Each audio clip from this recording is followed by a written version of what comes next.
Hey everyone, good morning and welcome to Morning Tea with me, Tracy V. Allen. Morning Tea is about giving you motivation, inspiration, and education so that you can start your day off right and hopefully elevate your entrepreneurship life and your personal life as well. This morning, I have with me a special guest, David Shortte. David is here to talk to us about financial wellness and how to build a legacy. Because we all want to build legacies so that our kids don't have to go through the same things that we have to go through. Our grandkids don't have to go through the same things. So, David, go ahead and introduce yourself to the audience. Hi, good morning. My name is David Shortte, and I'm a small business owner in the financial service industry. I am from a little island in the Caribbean called St. Vincent, the Grenadines.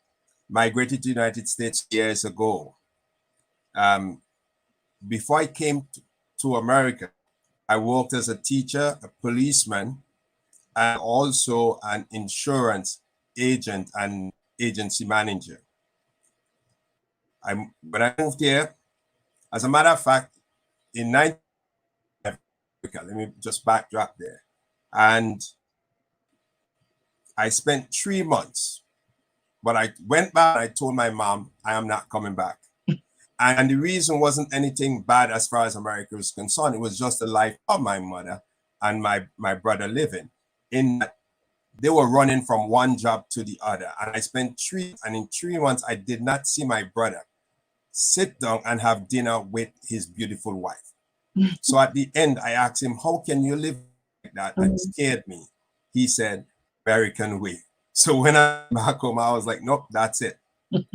Fast forward, in 2000, I came. I brought my family, I brought my wife and my kids. I started doing the exact same thing from in 1985. That is, I was working 7 days a week, 12 hours a night as a machinist to make ends meet. Tracy? Yeah, I'm here.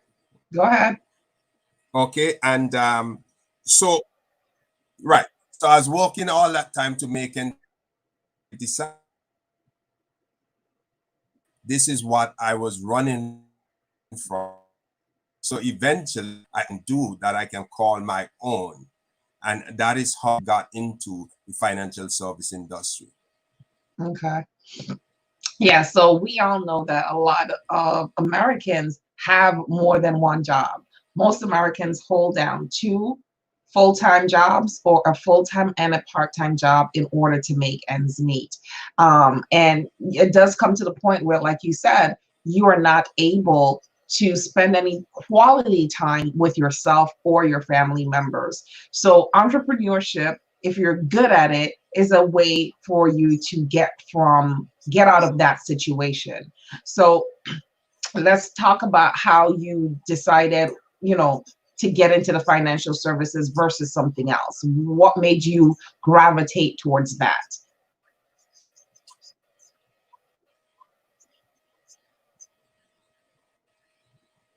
Well, like I said, I used to work with the insurance field back in the islands. I had some 14 years of experience in that field, and I really love it.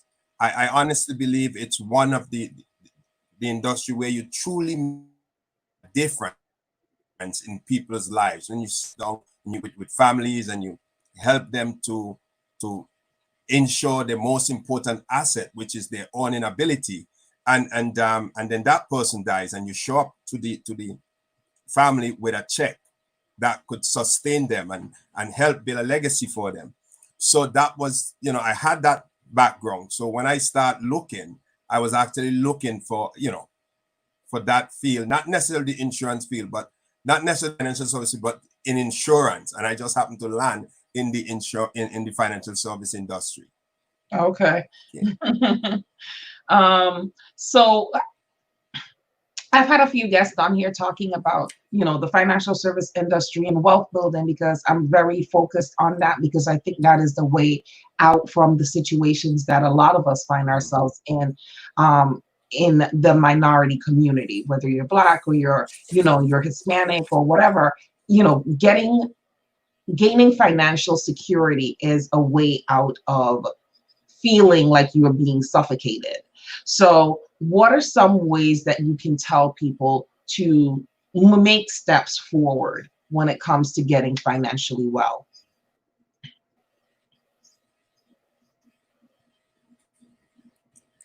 David? Well, two questions I believe we should keep in our minds foremost.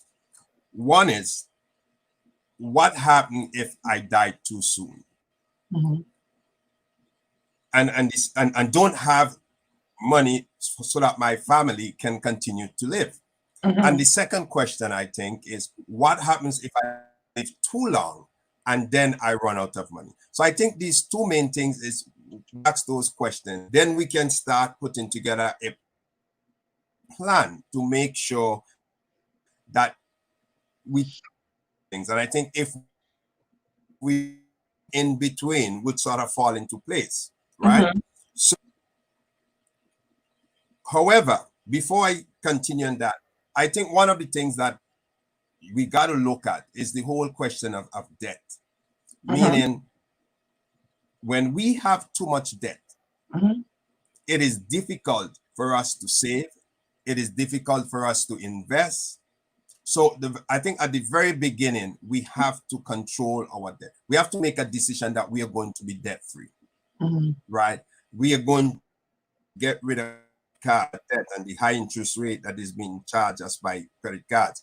That's a conscious decision that we have got to make. Because at the end of the day, not how much money we make, but how much money we keep, that's going to help us. All right. So mm-hmm. at the offset, I think one of the first thing that we do is we also have to think in terms of developing a habit of saving.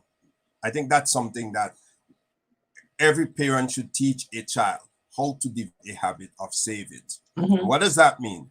It doesn't mean when you have a $500 when you save. I'm talking about most of us we save in a kind of ad hoc, but we want to save a large amount of money. But let's say you decide, somebody simply you could say, all right, I'm working 40 hours a week. I'm taking from that 40 hours, Uncle Sam takes 4 hours or 3 hours or whatever the case may be. So therefore, I'm going to take an hour for myself or even half an hour. Mm-hmm. Make it like a little game with yourself and say that money I'm going to save every week. And then so you develop that habit of saving. And then right. when you start making a little bit more money. But what would you say to people who say, I can't continue, you continue saving a little bit? What would you say to people who Sorry? say, what would you say to people who say, I don't have enough money to save half an hour? I need every single cent that I get from my paycheck in order to survive.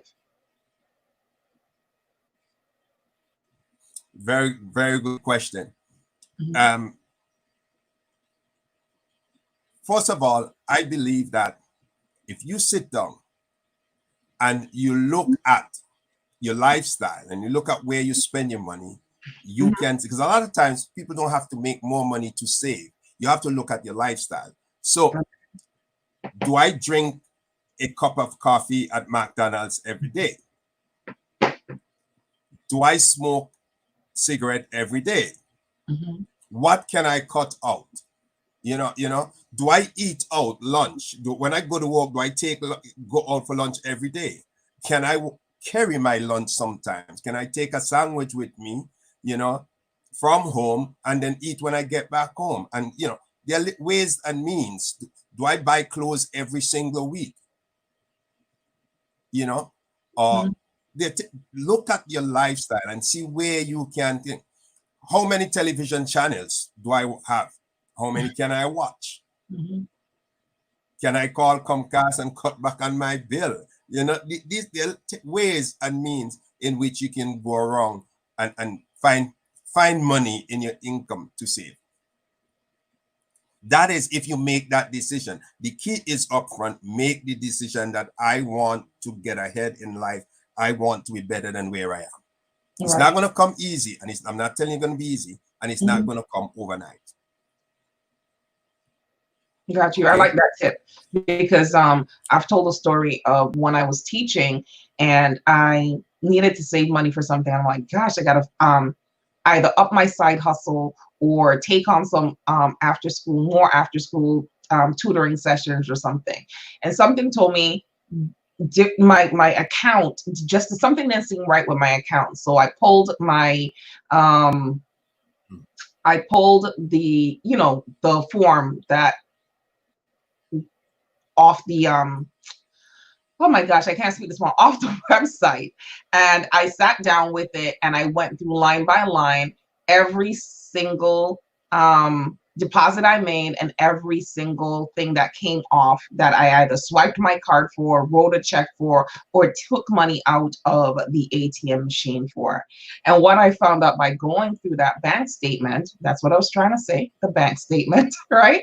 What I found from going through the bank statement is that I was spending on average about $100 a week eating lunch. And I cooked every day in my house. So I could literally bring a lot of money for lunch the next day.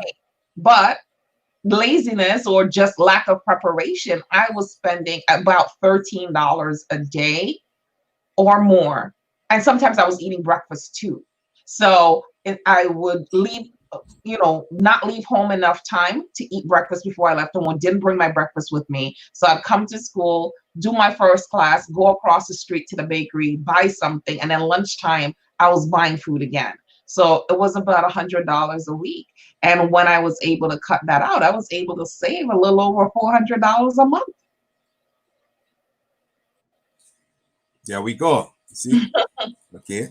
So another thing though is that once we make that decision, and once we start saving, we start have our plan. At the same time, I think simultaneously, we have two biggest asset. And our biggest asset is our earning ability, right? Your biggest asset is your earning ability. If you're making $50,000 a year over your working life, you would make a lot of money, right? So what you got to do, have to protect that, because if God forbid you passed away, your family is going to lose that $50,000. I know life is something that a lot of us do not want to hear about, because we think it's bad money, we're spending bad money because we don't see it. But life insurance is not for me. It's not for you, Tracy. Life insurance is for your children. It's for my children. It's for the audience children. And if we love our children and we want to see them do better than us, it's the only way that I can guarantee, or for that matter, anybody can guarantee, unless you're already wealthy, that you can leave a legacy for your children. You can immediately create an estate for your family, so that if you should die now, they don't have to worry. So yes, we insure our cars, we insure our houses, we even insure our telephones. These are all, if they break, we can replace them. But we just don't take the time to insure our lives, or let me change that, to insure our earning ability, because that's what because the insurance cannot replace you as it does with your car or your house if it's burned up. Right. What it does, it show up and it replaces your income, so that your family continue to have the same standard of living or a much better standard of living than the one that you have. And I'm sure that's what most people want. They want their loved ones, right? To enjoy a better standard of life than you had. Right. But what do you say to those people who, because I've had conversations with people about life insurance and getting life insurance for their children, and they would say something like, I'm not trying to leave money for them to squander away. They got to figure out their own way. I've literally heard parents say that. What would you say to parents who have that mindset that, you know, they don't see why they should be paying maybe say $150 a month or $98 a month for an extended period of time, and they're not going to reap the rewards from it? Your kids are going to reap the rewards from it, and they don't think that they should fund their children's lifestyle beyond their death. It's interesting that you should ask that question. I've heard that a couple of times in my life, and I understand that question, and I understand where it's coming from. But first of all, I would say this: I do not want to be called an infidel. It's not a good term. And most of us, we live in a Christian society, and most of us believe that there is a higher power, that there is a God. And the God we believe in says, if a man does not provide for his own household, he's worse than an infidel. He's not even calling me an infidel. He's saying that I'm worse than. Okay. Now, having said that, love to me is not just words, it's also action. It's love. Love is an action. So if you love your children, how could you say that? How could you arrive at that? That I'm not going to buy life insurance because I don't want to fund my kids' lives. Well, all right, we don't buy life insurance, but we go to Comcast and we pay $200 a month for TV. $200 a month so they could sit down and watch Baby Shark run, Baby Shark, whatever, or whatever program they watch. And then something happens. Can they eat the TV? Is that the legacy you want to leave for your kids? Think about it, right? Or we may go and we may buy a Jordan. I mean, we don't buy Jordan every month, but we spend $500 on a Jordan. How is that helping the child? It's about making sensible decisions. It's not about funding your kids' lifestyle. It's about making sensible decisions. We were told, I was told, go to school and education so you could get a good job. My parents sent me to school so I could get an education. What were they doing then? Wasn't they helping to fund? If they pay for the school, they were funding my lifestyle. Right. You see? So it's all about making sensible decisions when it comes to financial matters. I believe that the main reason why people say that is probably because. Sorry? I think it's also a mindset change. Yes, it is definitely a mindset change. We have got to change the way we look at life and the way we think, especially in these times. Especially in these times. Okay. So having done that, once you would have done that, you got to also save for if you live too long. and what has happened is that I remember my mom, she worked hard, and when she retired, something. Then it wasn't enough. So she still had to do something. Right. But companies today are not giving pensions. No. They're not giving pensions. So you got to think in terms that I need to take control of my own retirement. So you got to start saving something towards your old age. Because we are living longer. People are living longer today. And picture this. You get to be 60 or 65. And nobody says it has to, they say it has to be 65. But you don't, as an individual, it doesn't have to be there. You could retire at any point in time and live your life. If you don't have money to take care of you, Tell me what sort of life you are expecting yourself to. Right. So we have got to start saving now, and they're very good. And the system, it's, you know, there's IRAs, you know, there's IRAs out there. You start putting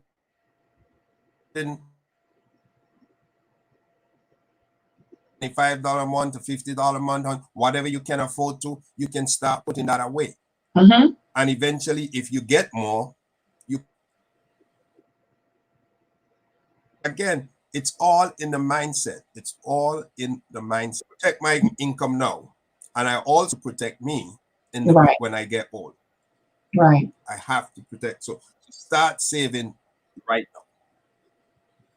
And that's one of the things I talk about when it comes to entrepreneurs is, you know, having that benefit plan while you're working, and then you become an entrepreneur and you forget that at some point in time, you're going to want to stop running your business and you still need to save for retirement. So that would be getting in contact with a financial specialist, someone who, you know, works for another company, or going to your local bank and opening up, like David said, a Roth IRA or a regular IRA. But you have to save for your retirement. We're living longer and longer and longer. Most people are not dying at 65 or 70 anymore. I know I have a few friends, who have parents who are in their 90s. I have 3 people I know, their parents are 95 years old.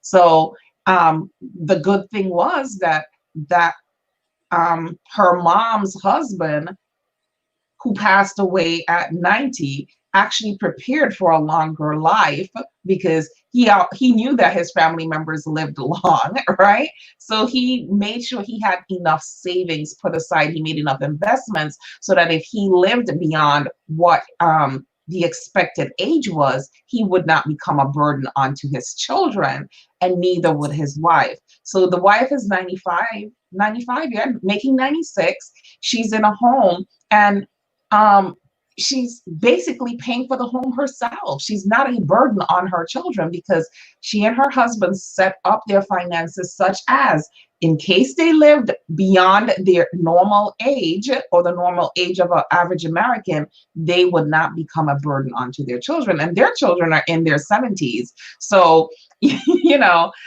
it would be, they have grandkids that they're trying to look at. They have their own mortality that they're looking at as well. So it's good to set up yourself. You don't want to become a burden onto your kids. And I always use the analogy of the GoFundMe account. You don't want to have that when you pass on, your family members are trying to figure out how to put you to rest, and they don't have the finances. You know, at least get something, or put something aside to bury yourself. $10,000 to $12,000 is what it's going to take to bury you in today's day and age. So yeah, go ahead, David. Okay, so we're talking about entrepreneurs, and I believe as an entrepreneur, there's certain things also you have to do. Yes, you have to insure yourself, because you know, you have to save for your retirement. But also what's happening, and I want to just touch a little bit on what's happening right now. We have a financial crisis on our hands because of this pandemic. Nobody expected it. Right. But all of a sudden, we're hearing that corporations, billion-dollar corporations, are in financial trouble. It seems to me that these companies never took time out, or never did put aside any money for rainy day. Right. So as a small person, a small entrepreneur, let me say, I want to implore you that going forward, you need to sit down and you need to open more than several accounts. Let me explain what I mean. You need to have an emergency fund for your business. You need to have some sort of thing to tell yourself, listen, I can still maintain my business if something happens. Because in the world in which we live in, I do not believe this might be the only pandemic that we would face if we live for another 10, 15 years. So have something to help you out there. Also, I think look at your business and let's say you're the only employer, you only got, look at your business as though somebody else owned the business, not you. Mhm. And you were working for that person, just Mhm. and pay yourself a salary. And Yeah. from the salary that you pay yourself, Yep. you take some money from that and you pay your bills. Don't take the company money, don't take the company money to pay your everyday bills. Pay your salary and run your home from your salary. Also, you save from that salary for your own personal self, your Yep. own emergency fund and things like that. Don't I use the agree. company money. Yep. Make yourself an employee of Okay? your company. I think that is something as a small age you have got to do. Mhm. And use the company. Let the company provide you with a pension. Yes. Let Yes. it provide you with a 401k. The Yes. company can buy you an IRA. Yes. And a huge tax benefit for that. Yep. Consult your tax completely agree. people about that, okay? Yeah, I completely no, I actually did for a group that I have, I actually did that training this weekend and I was showing them how I pay myself as an employee of my company and how they can do it themselves. And I said, I love my company pays my medical insurance and it pays my retirement and it pays what else does it pay? Right. My life insurance, right? So it pays my medical, my life, because if I worked for a company that was not mine, those things will be paid for from the company. So those don't come out of the money that I get. I mean, my net, it comes out directly when from the gross. When all the taxes and everything comes out, that money comes out as well. And then I take my personal money and then I start dividing that up. 10% goes here, 20% goes there, this percent goes there. If I'm living on 100% of my salary, I'm living way beyond my means. 50% of my salary per week should be what should sustain me, and the other 50% should go for savings and rainy day funds. And that's kind of how I've been moving forward, because I have been at the point where I've lived on 100% of my salary. But like I said, when you sit down and you really analyze where your money is going, you realize that you're spending some really bad money. And it's not that you should be living paycheck to paycheck, is that you're creating circumstances where you're living paycheck to paycheck. I mean, we all want to look beautiful. We all want to, doll ourselves up. So if you're going to the hairdresser every 2 weeks to get your weave done or to get your hair cut as a man, and that is costing you anywhere between $30 and $100, and you're going every week to get your nails done and your feet done, and that's costing you $70 every 2 weeks. That's $140 a month. Now, I'm not saying that you have to do that, but if you're having some financial issues, you may need to stop doing that for 2, 3, 4 months until you can catch yourself. You have to figure out where the hole is, where the leak is, and plug the leak. It's just that simple. You're so right. You're so right. I tell you this story. I remember many years ago in the island, I had this friend who had a little shop. And at the end of every day, she used to take her to the till to do her groceries or whatever shopping. So one day I asked her, I said, "Don't you pay yourself?" And she said, "Why would I do that?" And so we had a conversation. And as a result, she didn't start paying herself. What she started doing, she had her husband built her a box with a little hole in one of those strong boxes. Couldn't be opened, and you had to smash it to open it. And every day, at the end of every day, she would put $20 inside. And she said, "That's my salary." That year, December, when she called me, she said, "It's the most money I've ever saved in my life." Wow. Because $20 a day for the whole year, and she just opened that in December, and she continued doing that for as long as she owned that shop. Wow. You see, so you're right, Tracy. When you have a business, these are the little things I think that makes the difference. Because at the end of the day, and I'd go back to this, it's not how much we really bring in, how much do we keep? If we don't develop a habit of saving that little bit and doing the things that we're talking about, we really will not be able to keep. any of our money. Right. Because we all know stories, and we all have seen them, of people that we know that have made a tremendous amount of money in their working life, but at the end of the day, they had nothing, simply because they didn't take the time to put something aside, as we say, for rainy day or retirement. So if you had to give people 3 takeaways for today for getting financially well, what would those 3 things be?